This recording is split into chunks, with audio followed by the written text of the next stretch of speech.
പുതിയങ്ങാടി ചൂട്ടാട് മേഖലയിൽ വ്യാപകമായി നടക്കുന്ന മണൽക്കൊള്ള തടയാൻ നാട്ടുകാർ ആക്ഷൻ കമ്മിറ്റി രൂപീകരിച്ച് പ്രവർത്തനം ആരംഭിച്ചു. ശനിയാഴ്ച പുലർച്ചെ 4 മണി മുതൽ ചൂട്ടാട് ഭാഗത്ത് മണൽ കടത്താനെത്തിയ സംഘത്തെ നാട്ടുകാർ തടഞ്ഞു. ഇത് മണൽക്കടത്ത് സംഘവും നാട്ടുകാരും തമ്മിൽ വാക്കേറ്റത്തിനിടയാക്കി. സംഭവം പഴയങ്ങാടി പയ്യന്നൂർ പോലീസ് സ്റ്റേഷനിൽ വിളിച്ചറിയിച്ചിട്ട് യാതൊരു പ്രതികരണവും പോലീസിന്റെ ഭാഗത്തു നിന്നും ഉണ്ടായിട്ടില്ലെന്ന് നാട്ടുകാർ പറഞ്ഞു. ഇന്ന് മുതൽ നമ്മൾ രാവിലെ 5:30 മണിക്ക് പുലർച്ചെ വന്നിട്ട് തടയുന്ന ഈ മണൽ കൊള്ള തടയുന്ന ഒരു രീതിയിലാണ് ഇപ്പോൾ ഉള്ളത്. അതിൻ്റെ ഇടയ്ക്ക് സംഘർഷങ്ങളും ഉണ്ടാവാൻ സാധ്യതയുണ്ട്. ഇന്ന് രാവിലെ ചെറുതായിട്ട് ഉണ്ടായിട്ടുണ്ട്. ഇന്ന് രാവിലെ നമ്മൾ ഈ മണ്ണെടുക്കുന്ന സമയത്ത് ഇപ്പോൾ പഴയങ്ങാടി പോലീസ് സ്റ്റേഷൻ, അതുപോലെ പയ്യന്നൂർ പോലീസ് സ്റ്റേഷൻ, അതിൻ്റെ പരിധിയിൽ വരുന്ന ചില ഭാഗങ്ങളുണ്ട്.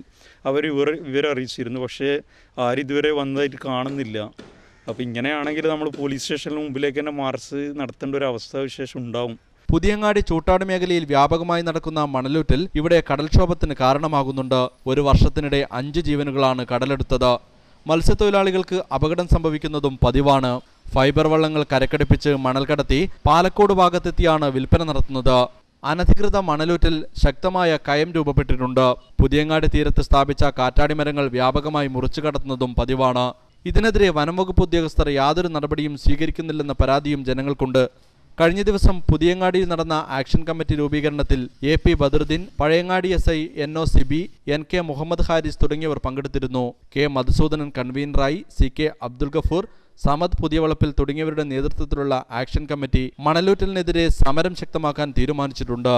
മണൽക്കൊള്ള തടയാൻ പോലീസ് രംഗത്ത് വരണമെന്ന ആവശ്യം ശക്തമായിരിക്കുകയാണ്. News bureau, Pazhayangadi.